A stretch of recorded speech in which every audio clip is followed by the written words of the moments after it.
Hey everyone, and welcome back to the channel. I posted my first Oscar prediction video at the end of October about 2 months ago, and now that the Christmas season is behind us, I figured it's about time I update them.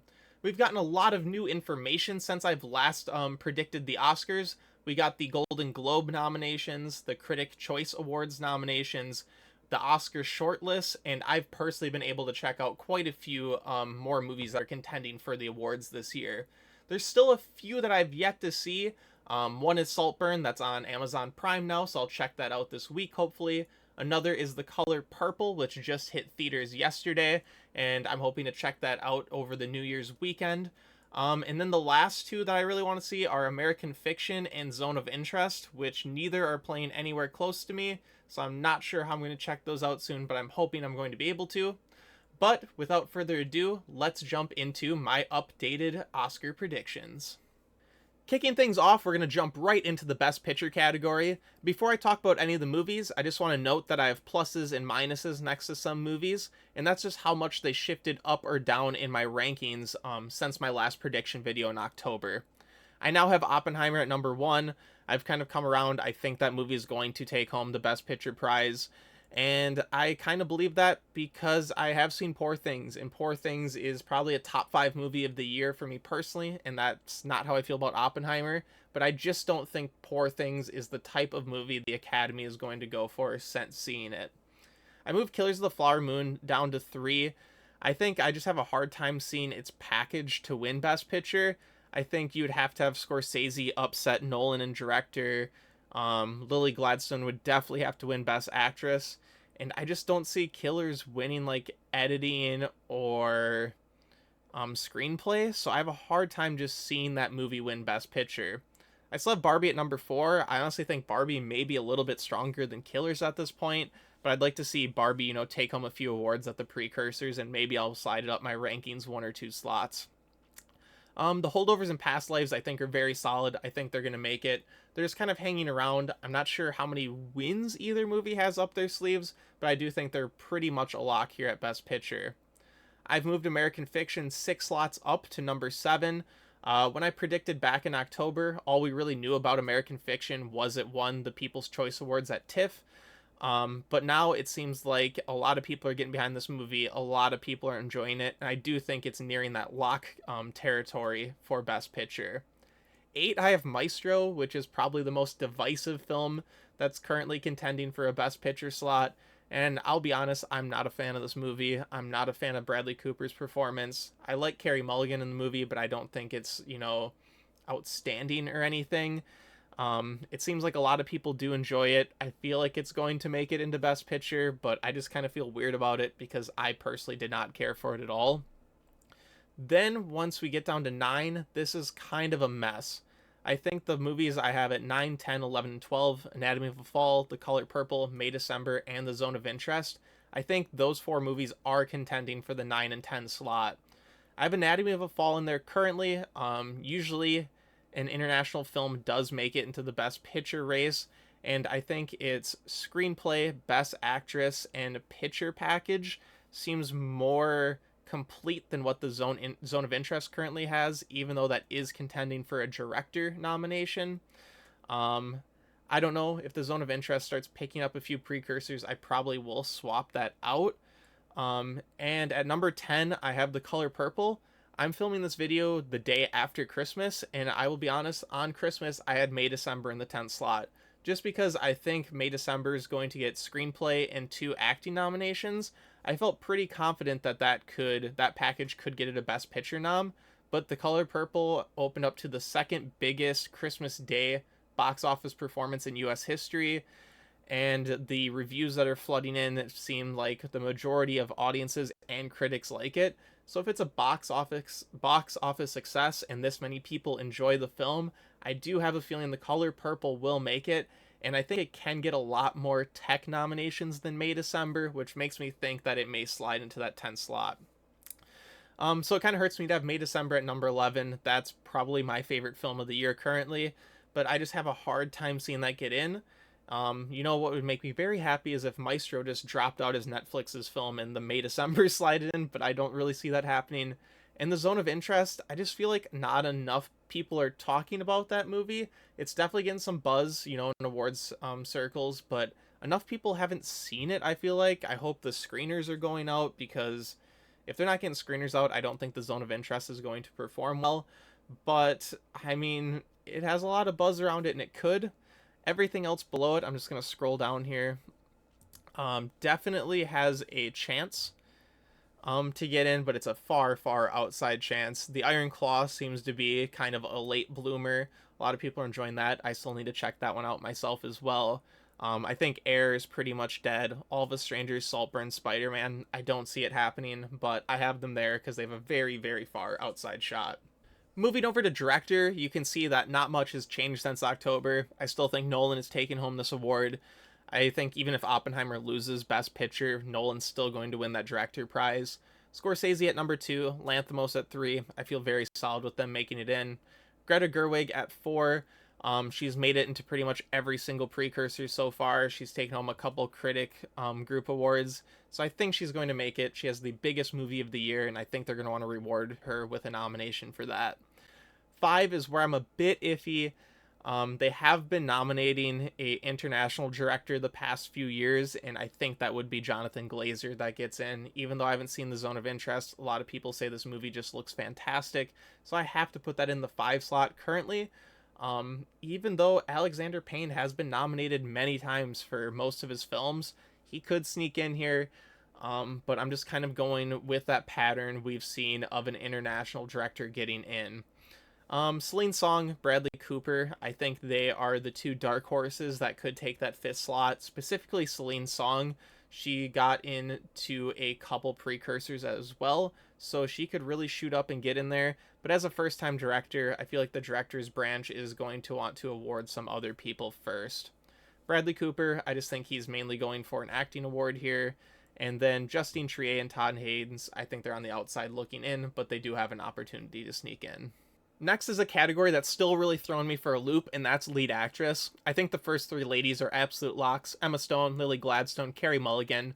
I'm keeping Emma Stone at number 1 just because that is my favorite performance of the year, and I think that could be a career performance for Emma Stone when we're looking back, and I really hope she takes that one home. At 4, I have Sandra Hüller. I bumped her down 1 slot just because I'm still a little bit shaky on Anatomy of a Fall as a Best Picture nominee.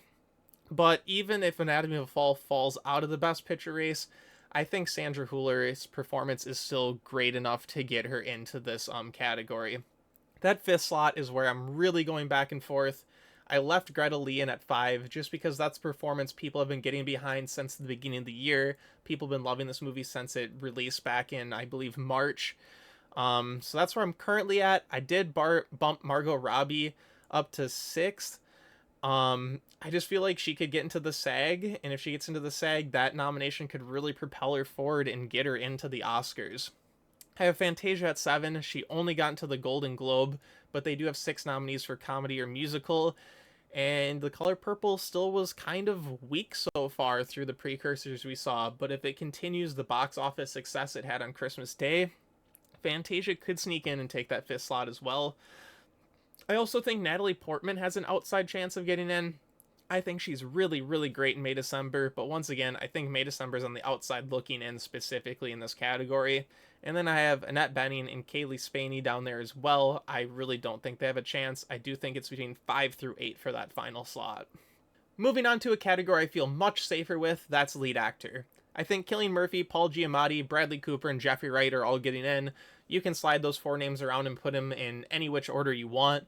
I do think Murphy, Giamatti, or Cooper is going to win the award. I have them listed in the order that I personally preferred them in, but I'm going to put more thought into that when I predict winners. But for now, just predicting who the Oscars are going to nominate, I think those top 4 are locks. The big conversation, I believe, is DiCaprio versus Domingo for that 5th slot. I'm personally just leaning towards Leonardo DiCaprio. Killers of the Flower Moon's a bigger movie this year. It's going to get into Best Picture. Leonardo DiCaprio is just such a massive name in Hollywood. I feel like it's easy just to give him another nom. Coleman Domingo, I'm like, how many people are checking out that screener from Netflix when Netflix has other films that they're pushing as well? I just feel iffy about Domingo getting in, but I would not be shocked at all if he does slide into that top 5. I have Andrew Scott and Barry Keoghan listed there. Both of them got into the Golden Globes, but neither of them got into the CCAs. So I don't feel too strongly about either of them, but I wanted to list them there because these are the 8 that have the chance, but it's the flip flop between 5 and 6 that is the big thing in this category. Up next is another category that's an absolute mess: supporting actress. I believe only the top 3 are absolute locks to get in: Divine Joy Randolph, Danielle Brooks, Emily Blunt. They're getting in everywhere they need to, and I just feel very confident with where they currently stand. Everything after that, I have no idea. I have Julianne Morin at number 4 just because she made it into the Globes and the Critics' Choice Awards, and I feel like this is just one of the best supporting actress performances of the year here. I mean, out of all these and the women below her that I've personally seen so far, Julianne Moore is by far my favorite. I think she's fantastic in this movie. So this is more a personal pick. I think she's going to make it in. This 5th slot, I went back and forth a lot. I have America Ferrera in for Barbie. She's made it in to the 2 precursors so far, and Barbie seems to be picking up steam, but it just seems so weird to have America Ferrera getting a nomination but not have Margot Robbie get in for playing literally Barbie. But I didn't know what to do. Rachel McAdams is the only supporting actress that has multiple critic group wins besides Divine Joy Randolph. So can she get in? Well, she didn't get into the Globes or the Critics' Choice Awards, so I don't know how to feel about her. Jodie Foster has gotten into the Globes and the Critics' Choice, but she's won absolutely no critic prizes. And then Taraji P. Henson, we were all thinking was completely dead until the movie started picking up steam over this holiday weekend. I don't think Rosamund Pike is really going to get in. Penelope Cruz, we've seen them kind of nominate her for a nothing movie before, but this doesn't seem like the right year either. Um, this just kind of seems like a mess. I put America Ferrera in. She's in the movie that's an absolute lock in Best Picture, and she's kind of making it into the precursors. If I had to pick out of any of them, I would go with Rachel McAdams. I absolutely love Are You There, God, It's Me, Margaret, and she is the heart and soul of that movie. I really hope Jodie Foster doesn't get in. I'm sorry, Jodie Foster. I wasn't the biggest fan of the movie Naiad, but she is kind of the veteran here, and I don't think she's shown up at the Oscars in a while for a nomination. So I could see her getting in just kind of as a legacy nomination again. Or if The Color Purple just blows up, Taraji P. Henson can get in. This category is one that I've gone back and forth on so many times, so I'd love to hear your guys' thoughts on this category in the comments below.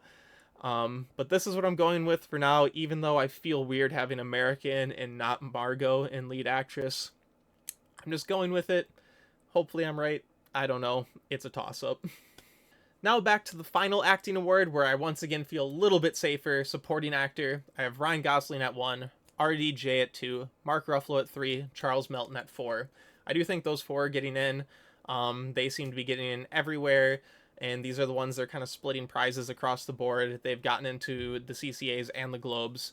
And number 5 is where I'm still not too sure. Robert De Niro in Killers of the Flower Moon just seems like the easy choice to slot in at number 5, so I did. I feel like Willem Dafoe does give a better performance in Poor Things, but I'm not sure if they're going to double nominate Poor Things and supporting actor. Not that they haven't double nommed movies in the past. They did it last year with Everything Everywhere All at Once and The Banshees of Inisherin in the supporting slots. So it's definitely possible. I don't know. Sterling K. Brown, I did move up 5 slots. I think he definitely is kind of a dark horse to slip into that 5th slot. And then I have Glenn Howerton and Dominic Sessa in 8 and 9. I really don't think either of them are getting in, but they're names I wanted to mention because it's possible. But I do think it's going to be De Niro, Dafoe, or Sterling K. Brown for that 5th slot. Next, we have adapted screenplay, and I moved Poor Things up to number 1. I do think if there's a category where the Academy can award Poor Things for its craft, it would be adapted screenplay, just because that is such a tricky movie and subject matter to translate to the screen, and they did a fantastic job. And Tony McNamara is definitely a household name, maybe not a household name, but he's a big name, considering writers don't get that much recognition. So I do think he could get in there. Oppenheimer at number 2, definitely I think is going to get a nom here. American Fiction is definitely seeming to be a screenplay type of movie, and everyone seems to be getting behind that here, so I have that there. I have Killers at number 4. I just don't see how that has a chance of winning, but with how big it is in the best picture race, I definitely think it's coming in. And at number 5, I do have The Color Purple. That's once again too just kind of how big it got, how big its opening was on Christmas Day. I feel kind of weird having a musical in during for screenplay. I feel like that's something they don't normally do. But then I was looking at the other movies that are kind of contending for a nomination, and I don't know what it'd be. The Zone of Interest, if the Zone of Interest does slide in for that ninth or 10th slot in Best Picture, I think that could easily go in for adapted screenplay. That number 7, I have Are You There, God? It's Me, Margaret. I kind of went back and forth having Rachel McAdams take that 5th slot for supporting actress and then have Are You There, God be number 5 for adapted screenplay. I've seen many people praise this Judy Blume adaptation, and I think it's very faithful to the original work, and it is a great coming of age story. And it'd kind of be in line with like Little Miss Sunshine and Juno and those type of like Sundance-esque coming of age movies we've seen show up at the Oscars throughout the past 20 years or so.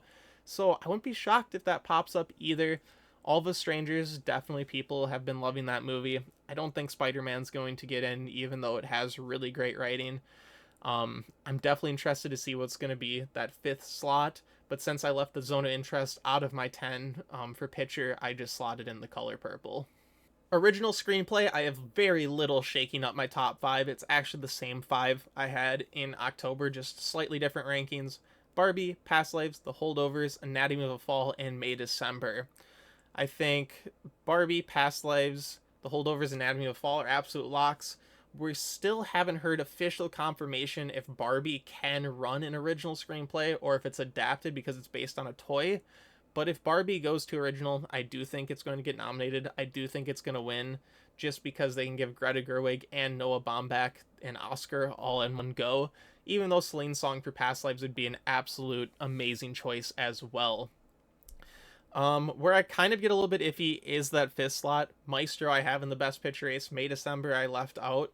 But after seeing Maestro, I was not left feeling too much about that writing. I felt better about the spectacle, how that movie looked, how it was shot, how the lighting worked.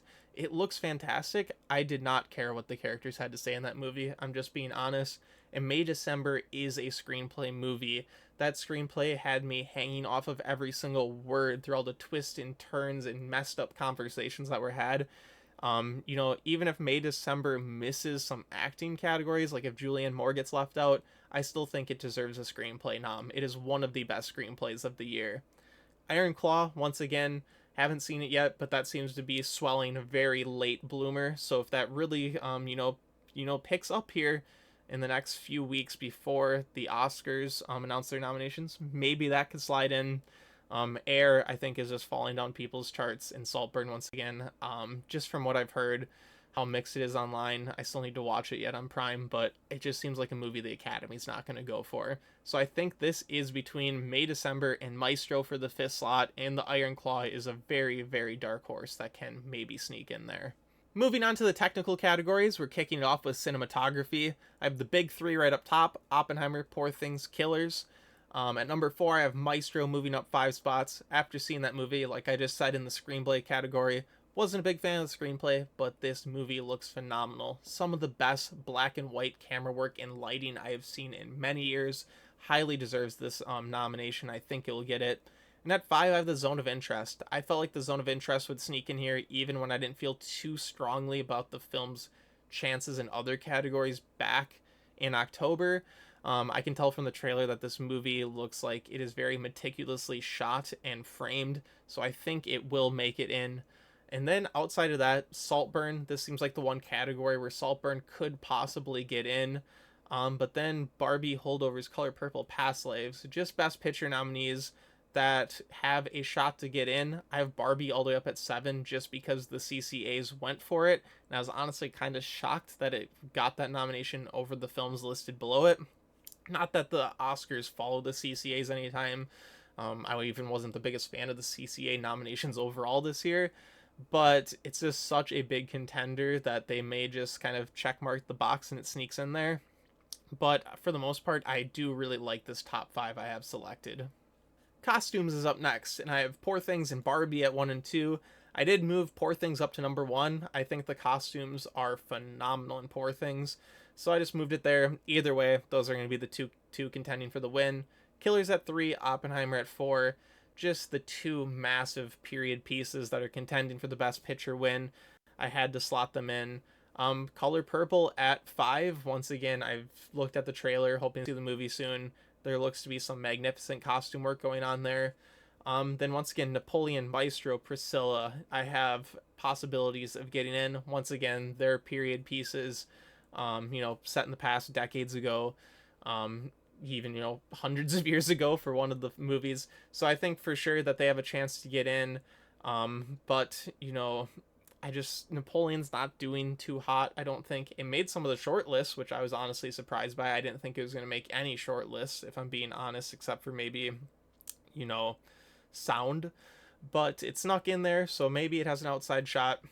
Maestro, I just wasn't too blown away by the costumes, honestly, and Priscilla seems to be on its way out. I don't think it's going to get anything here at the Academy Awards, so I'm going with those five for my costume predictions. Now into a category where we got the shortlist for makeup and hairstyling. As you can see, I have a lot of new films here.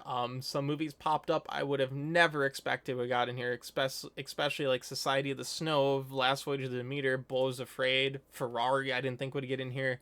So this is a really, really interesting group. I moved Meister all the way up to number one just because of Bradley Cooper's aging makeup and his kind of, progression throughout the movie. But if Maestro isn't that strong, I could see Poor Things getting in. Willem Dafoe is wearing a lot of prosthetics as kind of, that evil Frankenstein doctor type of look with his big scars and his huge chin. So I think it is very possible that they get in. And obviously, Emma Stone's hair grows crazily throughout the movie. It has a big shot, especially if the Academy is not a huge fan of Maestro. I have Oppenheimer at number three. There's a little bit of aging makeup going on throughout that movie. That's really the only thing I could link to that. Golda looks like it has some very heavy prosthetic work. So that's why I have that in there too, just because the Academy seems to lean towards that prosthetic work. And then I have Killers of the Flower Moon at five, just because once again it's a Best Picture contender, and I know Leo was wearing some makeup. He had the fake teeth in as well. But if something snuck in over that, I wouldn't be surprised. I don't know too much about Society of the Snow, if I'm being honest. But I saw some people singing praises for the movie. The Last Voyage of the Demeter definitely has some interesting work on the vampire creature in that movie. I'm just worried that a lot of the members aren't going to check it out or know what's going on. Beau's Afraid is another movie. I just don't know how many people are going to check out that movie, but Joaquin Phoenix definitely does tote a few different, you know, outfits and like hairstyle, and there's some blood going on. I could see it happening. Outside shot. Napoleon, I don't really see here, if I'm being honest. They do kind of have the old timey makeup in a few times. And Ferrari was the biggest shock here. I'm not sure why Ferrari showed up here. I couldn't notice any major makeup or I mean there's definitely hairstyling going on, but nothing like Oscar nomination worthy in my opinion from the trailer. But Ferrari hasn't played anywhere near me either, so I haven't checked it out. So this category could go a lot of different ways. I feel like those top four are going to get in. I would honestly be very happy if The Last Voyage of the Demeter got in. I didn't see the movie, but I saw the pictures of like the beast and it was all practically done. So I think that'd be a really cool nomination. But I don't know. I'm very interested to see how this shakes up. And once I'm just shocked Barbie didn't get in either. I guess I didn't make a video on the short list, but when I saw them in Barbie wasn't in makeup and hairstyling, I was really, really shocked, especially with like Beau's Afraid and Ferrari here. Wasn't expecting that at all. But yeah, this category is very, very interesting with the short list. Next is film editing. I'll keep this one really brief. Got the big three up top. Oppenheimer's definitely going to win this award. Anatomy of a Fall at number four. The editing in Anatomy of a Fall is fantastic, and it really, really deserves this nod. I have Barbie in at number five. I think just because it's a big contender, it has some fun editing. It got into the CCAs, but I would watch out for The Holdovers or Past Lives to get in here too. I think both those films have great editing and could easily sneak in. Maestro, American Fiction, Air, definitely an outside shot.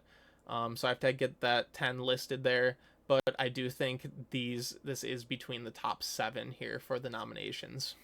Up next is production design. Not a whole lot shaking up here either. Barbie, Poor Things, Killers, Oppenheimer. I think all four of those are getting in. I have The Color Purple slotting at number 5 now. Maestro at 6, Asteroid City at 7, Napoleon at 8, Saltburn 9, Zone of Interest 10, Holdovers 11. I think Asteroid City really deserves a nomination here. I don't think that movie is going to show up anywhere at the Oscars, unfortunately. So I think the big, flashy musical seems to be the safest bet for production design, so I slid it in there. Maestro has some cool locations, but I didn't think it did enough to get into production design, where The Color Purple looks like it has many locations, big, grandioso sets, much like the four pitchers, my top four best pitcher contenders there. So I think this is a pretty cut and dry category. I do think these will be the top 5. Up next is score, which is kind of a little bit messy as well. I think Oppenheimer, Poor Things, and Killers are going to get in. I think Oppenheimer will definitely win this award. The Poor Things score has been stuck in my head since I saw the movie a few days ago. I have Spider-Man at 4. That movie really needs to make it in here. If it can only get one nomination outside of Best Animated Feature, it is score. That music is phenomenal. Then I have Indiana Jones at number 5. They love nominating John Williams. He's super old. He made new music for another Indiana Jones movie that he scored decades ago. And I just feel like they might give him that nomination here. I have Barbie at 6. If it just overperforms, it could sneak in here. The Boy and the Heron, a lot of people love that score, but a Miyazaki film has never made it in for score. Elemental, I believe, is done by Paul Newman, which the Academy also loves, so I could see that. And then The Zone of Interest and Side of the Snow, also both are supposed to have fantastic scores. So to me, it really feels like this comes down to, do the Oscars continue to nominate the same people they've been nominating for decades, because that's just kind of how the Academy rolls? Or do they go with the big contender like Barbie, or the movies that actually have really, really great scores that probably deserve the nomination more? This is one of those categories. The Academy is going to Academy, and I think Indiana Jones sneaks in. Up next is sound, which we also got a short list for. I have Oppenheimer at 1, Barbie at 2, Killers at 3, Mission Impossible at 4, The Killer at 5, Ferrari, Maestro, Zone of Interest, Napoleon, the Creator. Oppenheimer's going to win sound, obviously. Barbie has a lot of fun and inventive sound. I realized that a lot more upon a rewatch when I picked it up on 4K, so I think that's definitely getting in. Killers, I feel like, is just going to get in off of how big the movie is. Mission Impossible, I think, has some of the best sound of the year. That movie just sounds fantastic, in my opinion, so I think it will get in here. The Killer also relies heavily on sound just because the movie is so quiet for the majority of the runtime, unless there's a fight scene going on. But I don't think David Fincher's movie is sneaking in anywhere else here, so it can definitely be thrown out. Ferrari obviously has the car aspect to it. Maestro could just get in for like the music portion, but to me that movie just didn't have much sound going on. It had some music, but that's about it. And then I hear Zone has really good sound as well, but I just haven't heard much. I mean, the trailer doesn't really have much sound at all, so I didn't really want to comment on that since I didn't hear it, but a lot of people are behind that. Napoleon has the war scenes in the crater. I haven't seen either, but that seems like it has some big, vast, massive things going on, but that movie really flopped hard at the box office. So I don't think that'll get in either. After seeing the short list, this is another movie, or another category. I'm like, what the hell do I do? And I'm just going with the movies that I've seen and I think are the best, and that's those top 5. I'm probably going to be wrong. I think Ferrari or Maestro, Zone of Interest, one of those 3 may sneak in over The Killer, but I'm going with what my gut's telling me, and that's what I'm doing. Up next is visual effects, and these are the 10 movies that made the shortlist here. I have The Creator at number 1. That seems to be a movie where everyone was just talking about VFX the most throughout the year. But that movie did flop hard at the box office, so I could see one of these other movies sneaking up, and I think it would be Godzilla. Everyone's been talking about how great Godzilla looks in that movie, and I could easily see that movie taking home the prize just for that monster alone. Guardians at number 3. They always love their Marvel movie here. Mission Impossible Dead Reckoning Part 1. I've just seen the featurettes on YouTube so many times where Tom Cruise base jumped, drove the bike off a giant ramp, then parachuted down, and how they use CGI to make that ramp look like a cliffside. I just feel like so much of that has been, floating around social media invisible since the movie premiered back in the summer, that it will sneak in here, and the visual effects do look really great in that movie. I have Poor Things at number 5. I feel like replacing all of like the different skylines and the different, like trolleys and things like that throughout the world are great. And it's the only best picture movie that is in here, so I think they might just slot in because of that. Spider-Man at 6. I just don't know if they're going to give a visual effects nomination to an animated movie, even though it definitely deserves it. That's where I had some hesitation. Indiana Jones has the aging, I guess, that people felt iffy about. Napoleon definitely has the battle scenes going on. Society of Snow, once again, I don't know too much about the movie, I'm not sure. And then I don't know how Zack Snyder's Rebel Moon snuck in here because everyone seems to despise that movie. So I have that all the way down there. But this is kind of how I see it shaking down currently. I think Poor Things could get swapped out for Spider-Man or Indiana Jones. Um, but I feel pretty strongly about that top 4 right now. Animated feature, Spider-Man, Boy and the Heron, and Elemental are all getting in. I think they're all locks. Nimona missed the Golden Globes, but I feel pretty strongly about Netflix pushing that one in for a nom. Wish has made it into the Critics' Choice and Golden Globes. Even though that movie is more pan than TMNT and Chicken Run, I feel like big studio Disney is just going to get that nomination there, and that's my only gut feeling. TMNT seems to have a lot more audience love behind it, so maybe they can sneak that in. Chicken Run seems dead. It seems like Netflix is more behind Nimona for a nomination. Suzume, possibly. Super Mario Brothers will not show up here, in my opinion. I do have a pretty strong feeling it is going to be this top 5, though, and Wish is unfortunately going to sneak in over Chicken Run and TMNT. Original songs up next, and I have all 15 listed here that made the short list. I have the two Barbie movies up top, I'm Just Ken and What Was I Made For. You may be wondering why I Dance the Lights all the way down at number 12, even though those three Barbie songs have made it in everywhere else. And that's because the Oscars only allow two songs from one movie to make it in. And I do feel like I'm Just Ken and What Was I Made For are the two stronger ones from the film. I have The Fire Inside from Flamin' Hot making it at number 3, and that's because Diane Warren did the song, and Diane Warren gets into the Oscars every single year, and I do not expect her to miss this year. I have It Never Went Away from American Symphony. This is a John Baptiste song, and it seems like that documentary is getting a lot of steam behind it, and I just believe that is going to sneak in there. And then once again, with The Color Purple kind of exploding late on the scene here, I do think one of those movies are going, one of those songs from the film are going to make it in.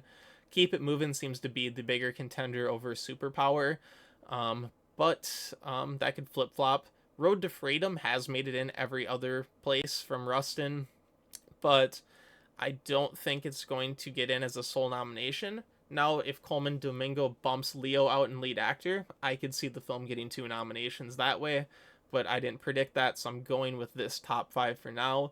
But other than that, any one of these other songs could sneak up, in my opinion.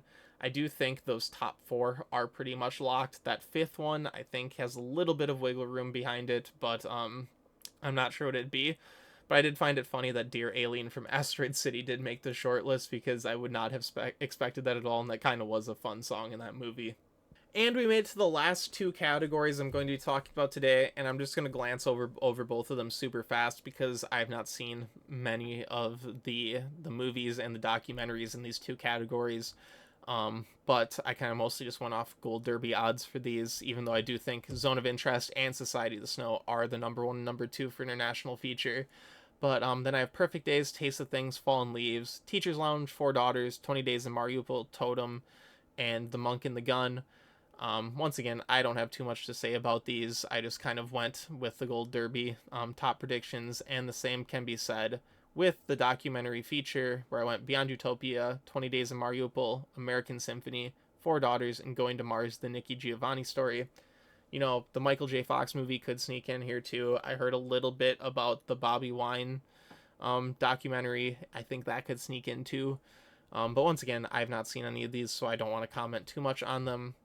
And then I have left out the 3 short categories. Once again, I know nothing about the shorts that are currently I don't know anything about any shorts that came out this year. I know the wonderful story of Henry Sugar made into live action short. That'll probably sneak in just because it's Wes Anderson. But outside of that, I'm not sure what's going on in these categories.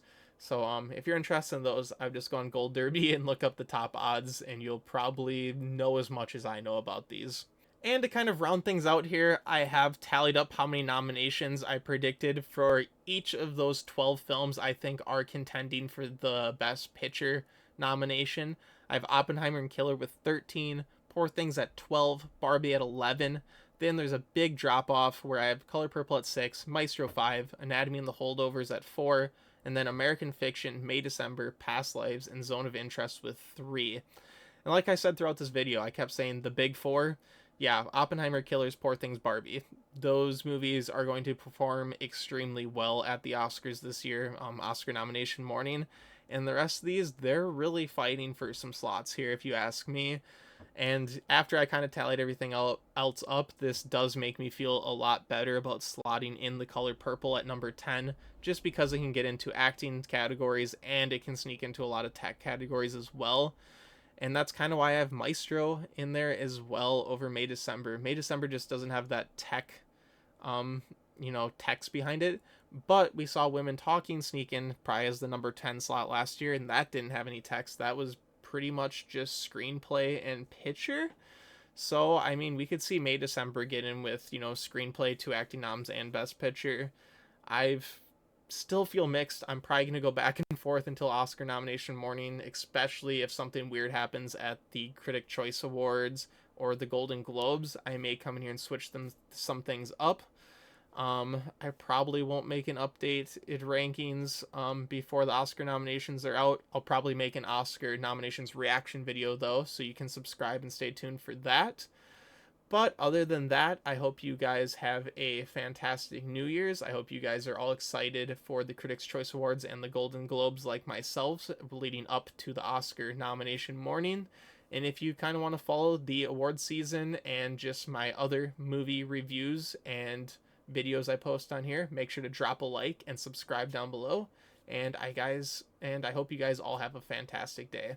See you later.